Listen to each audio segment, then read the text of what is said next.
नमस्कार प्रिय विद्यार्थियों, स्वागत है आप सभी का आपकी अपनी क्लासेस इशू क्लासेस में। आज हम बात करने वाले हैं रीट एग्जाम 2025 के लिए मॉडल पेपर फर्स्ट, जिसमें आपके सभी विषय से संबंधित प्रश्न शामिल है और आपका मूल्यांकन बेहतरीन तरीके से हो पाएगा। इसलिए सभी स्टूडेंट को जुड़ जाना है, शुरुआत करनी है, अपना खुद का मूल्यांकन करना है ना।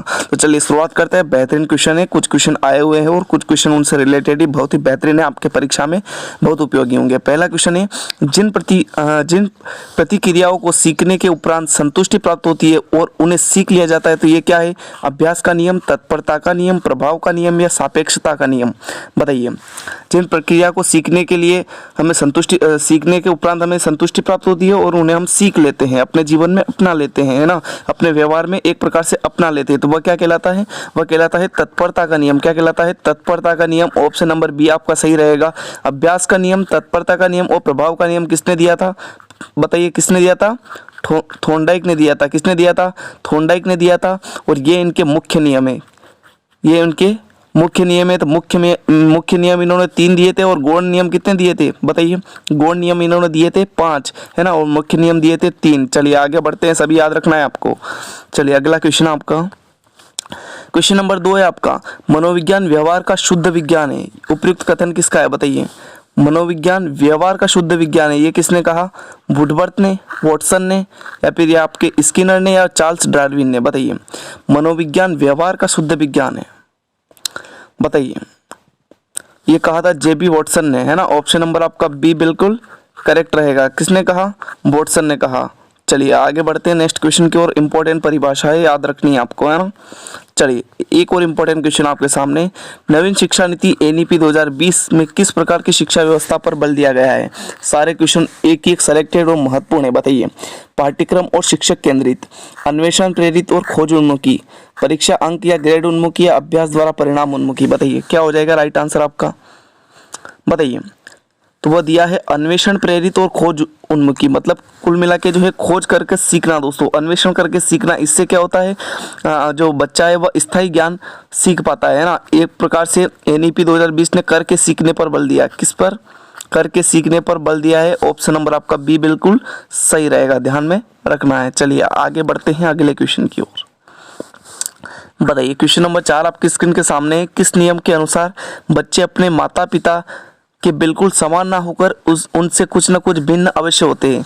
बताइए क्या हो जाएगा राइट आंसर? भिन्नता का नियम, समानता का नियम, प्रत्यागमन का नियम, उपयुक्त में से कोई नहीं।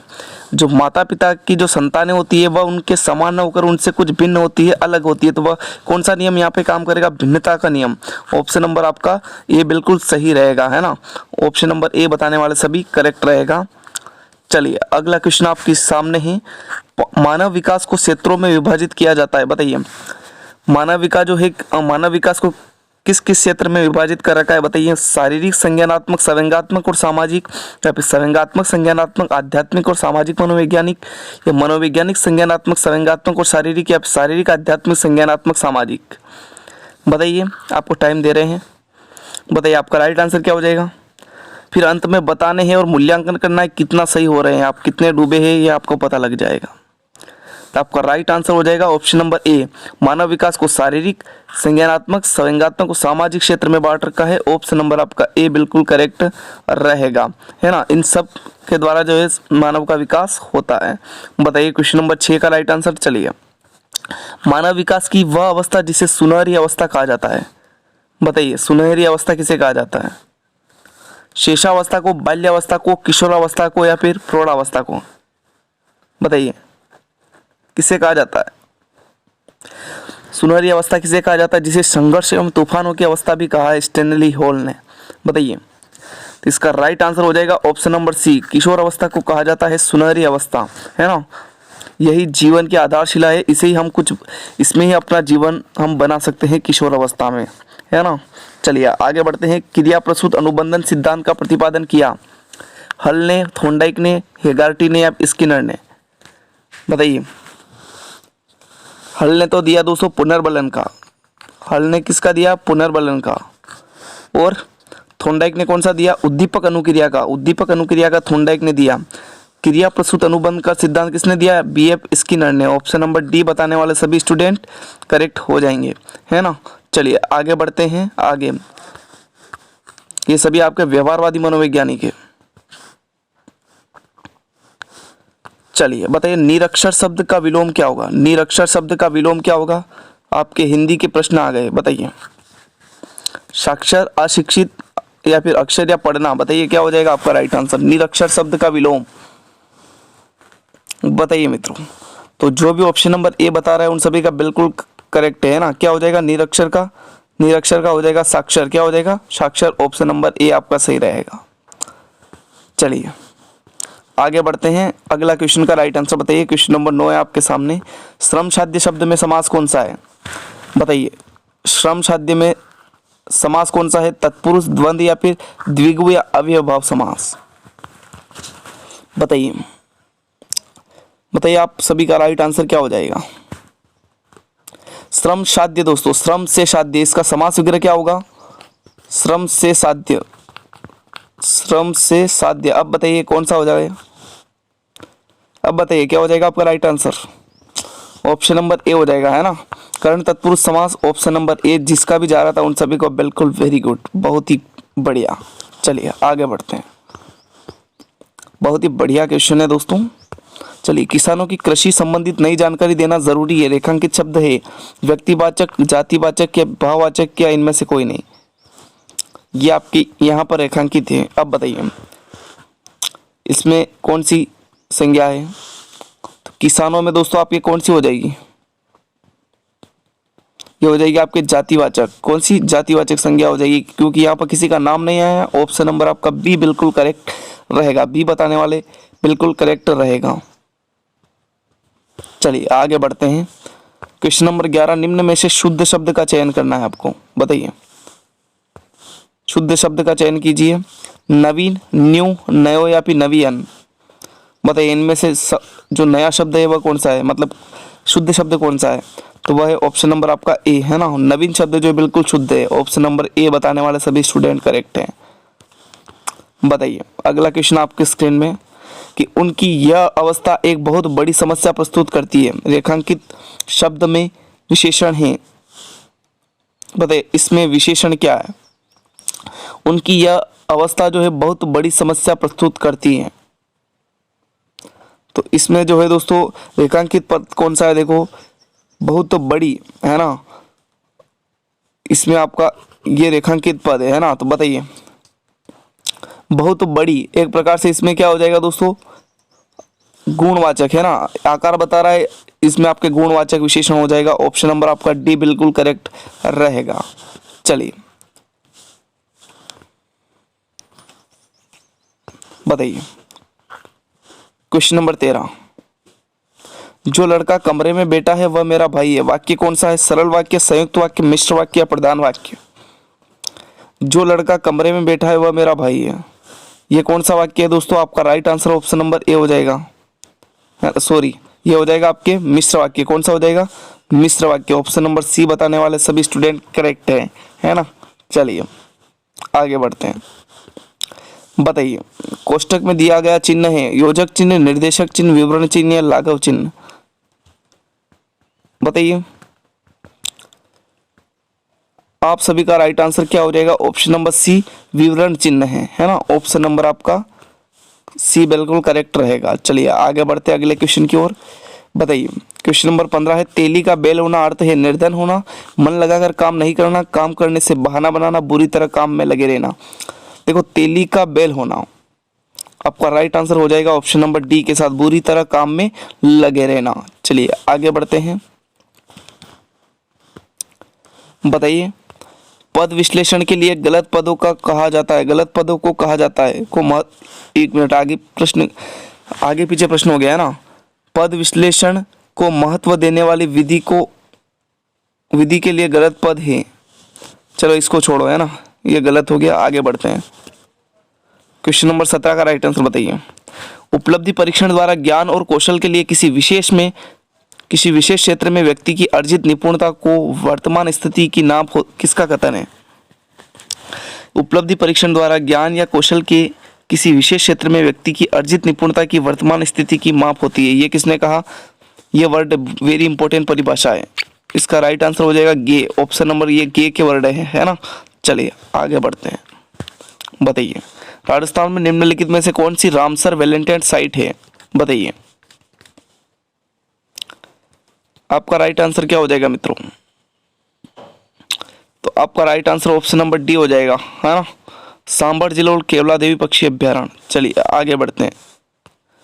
पारिस्थितिकी तंत्र में उत्पादक के रूप में कौन सा उदाहरण दिए गए हैं? जीवाणु और कवक, शैवाल, घास, पेड़, बकरी और भेड़ या सभी उपभोक्ता। पारिस्थितिकी तंत्र में उत्पादक रूप, इसमें आपके शैवाल, घास, पेड़ ये सभी आ जाते हैं। ऑप्शन नंबर बी बताने वाले सभी स्टूडेंट करेक्ट हैं। बताइए फ्लोराइड की अधिकता से कौन सा रोग होता है? फ्लोरोसिस रोग, एनीमिया या फिर चेकोसिस रोग या इटाई रोग। तो फ्लोराइड से याद रखना आप, फ्लोरोसिस रोग होता है। ऑप्शन नंबर आपका ए बिल्कुल करेक्ट रहेगा। चलिए आगे बढ़ते हैं। बताइए क्वेश्चन नंबर 21 का राइट आंसर। अनवीनीकरणीय ऊर्जा स्रोतों के वर्गीकरण में निम्नलिखित में से कौन सा विकल्प सही है? अनवीनीकरण पूछा है कि कौन सा सही नहीं है, तो अपने नवीनीकरण ढूंढ लेंगे। तो नवीनीकरण आपके पवन ऊर्जा है, मतलब आपका right answer option number C हो जाएगा, है ना। बाकी आणविक ईंधन, जीवाश्म ईंधन, कोयला ये सभी अनवीनीकरण ऊर्जा स्रोत है। चलिए आगे बढ़ते हैं। जैव विविधता शब्द का प्रयोग सर्वप्रथम किसने किया था? वेरी इंपॉर्टेंट प्रश्न है पर्यावरण अध्ययन से। तो ये किया था वाल्टर जी रोजेन ने। ऑप्शन नंबर आपका ए बिल्कुल सही रहेगा। चलिए आगे बढ़ते हैं अगले क्वेश्चन की ओर। संस्कृत के प्रश्न है, बताइए सह पठितुम जयपुर गमिष्यति अत्र रेखांकित पदे लकार अस्ति। बताइए गमिष्यति दोस्तों आपके जो है भविष्यकाल की बात कर रहा है, तो भविष्यकाल के लिए लिट लकार आता है। ऑप्शन नंबर आपका बी बिल्कुल सही रहेगा, है ना।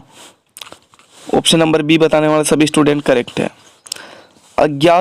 अज्ञाताद ज्ञातम प्रति कस्मिन विधि वर्तते, मतलब अज्ञात से ज्ञात की ओर कौन सी विधि जो है वह चलती है? बताइए अज्ञात से ज्ञात की ओर। बताइए आपका राइट आंसर क्या हो जाएगा? तो वह आपका right answer option number A हो जाएगा, निगमन विधि, है ना। ये अज्ञात से ज्ञात की ओर चलती है, नियम से उदाहरण की ओर चलती है ना। ऑप्शन नंबर ए आपका सही रहेगा। बताइए क्वेश्चन नंबर 25 है, नाटक शिक्षण से प्रमुख विधि अस्ति, मतलब नाटक शिक्षण की प्रमुख विधि कौन सी है? कक्षा अभिनय विधि, आदर्श अभिनय विधि, आगमन विधि या फिर सर्वे, मतलब सभी। सभी पे नहीं चले जाना भैया, वरना गलत हो जाएगा। नाटक शिक्षण की प्रमुख विधि है आदर्श अभिनय विधि। ऑप्शन नंबर बी बताने वाले सभी स्टूडेंट करेक्ट हैं। चलिए क्वेश्चन नंबर 26 आप सभी का है, प्रस्तावनात्मक प्रश्नेषु अंतिम प्रश्नों भवति। प्रस्तावनात्मक जो प्रश्न होते हैं उनमें अंतिम प्रश्न कौन सा पूछा जाता है? प्रस्तावनात्मक प्रश्न, अवबोध प्रश्न, या फिर आवृत्त्यात्मक प्रश्न या समस्यात्मक प्रश्न। तो दोस्तों जो अंतिम प्रश्न होता है वह समस्यात्मक प्रश्न पूछा जाता है, जिस पर जो है वह समस्या समाधान करते हैं छात्र। ऑप्शन नंबर डी बताने वाले सभी स्टूडेंट करेक्ट हैं। चलिए बताइए बीज गणित शिक्षण विधि है, समीकरण विधि, खेल कूद विधि या प्रदर्शन विधि, उपयुक्त में से कोई नहीं। बीज गणित में जो शिक्षण विधि काम ली जाती है वह है समीकरण विधि। ऑप्शन नंबर ए बताने वाले सभी स्टूडेंट करेक्ट हो जाएंगे मित्रों। चलिए अगला क्वेश्चन है क्वेश्चन नंबर 28 का राइट आंसर बताइए।